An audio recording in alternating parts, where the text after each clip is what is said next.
In the 1960s, an anti-establishment culture phenomenon known as the counterculture began in the United States. Along with the growth of this counterculture came an increased rate of drug usage, especially among youth. In the 1970s, in response to the growing fears of drug addiction and abuse, President Richard Nixon signed into law the Controlled Substance Act. What this act did was criminalize the manufacture, importation, possession, use, and distribution of certain substances. After 40 years of criminalization, has the prohibition of drugs made society a better place?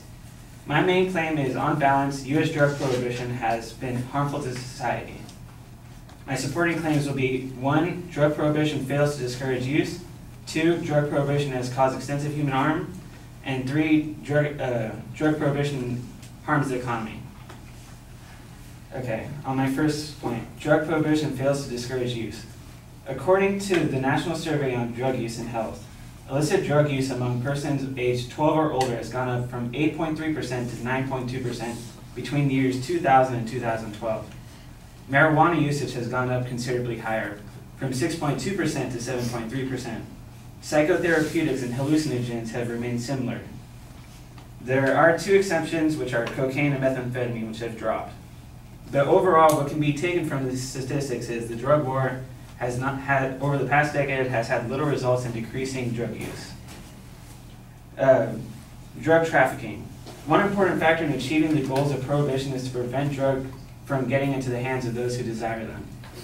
The DEA has had many seizures, but have they had a major impact in stopping drug availability? According to DEA statistics, between 1990 and 2007, the purity of heroin and cocaine and the potency of cannabis herb has increased in the U.S., while the inflation-adjusted and purity-adjusted retail price of these drugs declined. What can be concluded from this data is that global supply of illicit drugs has likely not been reduced in the previous 2 decades. 2, drug prohibition has caused extensive human harm. Every so often you may find on the news about something about a violent attack by drug cartels or gangs. The violence, kidnappings, beheadings, and torture all has its roots in the high payoff of being able to smuggle drugs across the U.S.-Mexican border. Global Post journalist Jan Albert Hootsen reports that Mexico's drug war has cost more than 70,000 lives, yet drugs still flood across the border. According to the United Nations homicide statistics, there has been at least 367,000 homicides between 1995 and 2011 in Colombia. This is largely attributed to the war on cocaine in that country. There have been 4,792 homicides in Venezuela since 2007. According to the New York Times, meanwhile, Venezuela continues to be the 4th largest country in cocaine seizures annually. Honduras has probably had the worst effect of the drug war, with a homicide rate higher than anywhere in the world. Overrun by drug violence, San Pedro Sula, the 2nd largest and most violent city in Honduras, is an example that that country is the murder capital of the world. I'm not saying that all these homicides would disappear if drug prohibition ended. What I'm saying is the resources and motivation for a large portion of these deaths would be removed. The homicide rates would decrease substantially if the engine of gangs and cartels, the profits of illicit drugs, was cut off through legal manufacturing of drugs here in the U.S. Joseph McNamara, PhD and former chief police, stated that about $500 worth of heroin or cocaine in a source country will bring in as much as $100,000 on the streets of an American city. All the cops, armies, prisons, and executions in the world cannot impede a market with that kind of tax-free profit margin.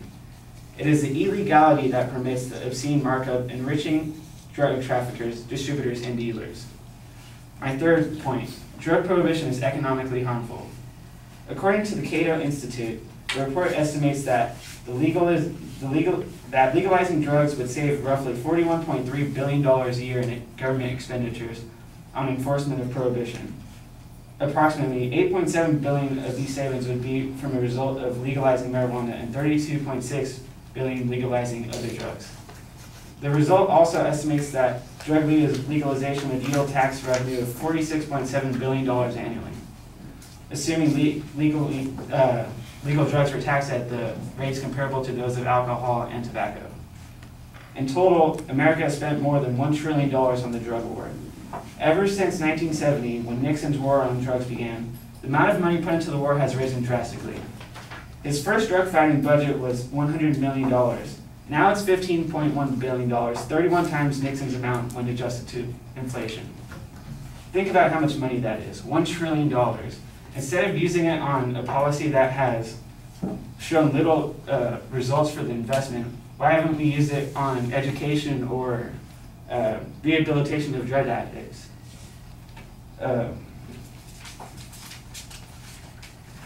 Conclusion.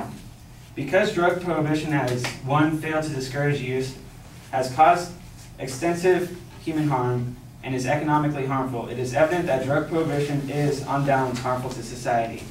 The hundreds of thousands of lives, billions of dollars, and decades of time and effort lost through the drug war has not paid off, and drug use and availability are still strong and stable. Thank you.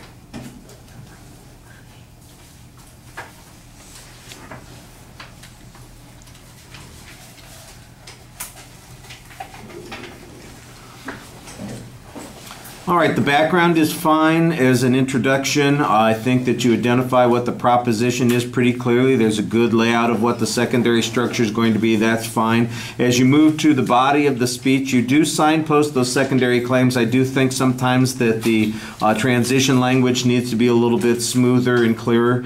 You've got some good examples that you use.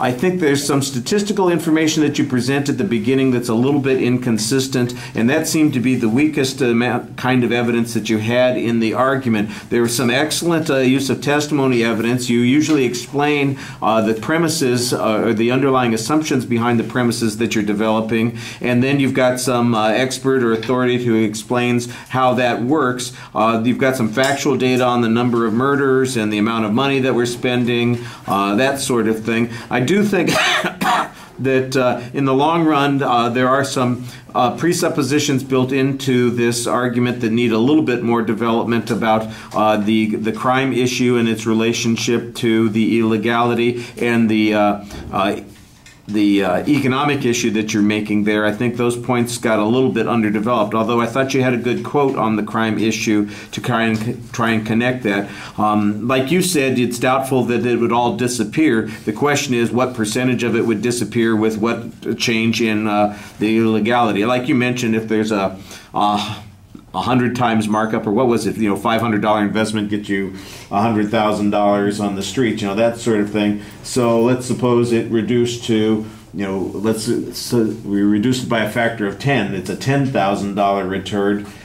Would there no longer be that incentive that you're talking about that produces the criminal action and behavior, or would we still have the criminal action and behavior? It would just be for lower stakes. I think there's an assumption that people's behaviors would change there, and I think you need stronger information on that. I think you've got a good argument about how it's linked there. I'm not sure that the reverse is true. That's part of the problem that's going on there. You need to do a little bit less reading and talking to us a little bit more. All right, thank you.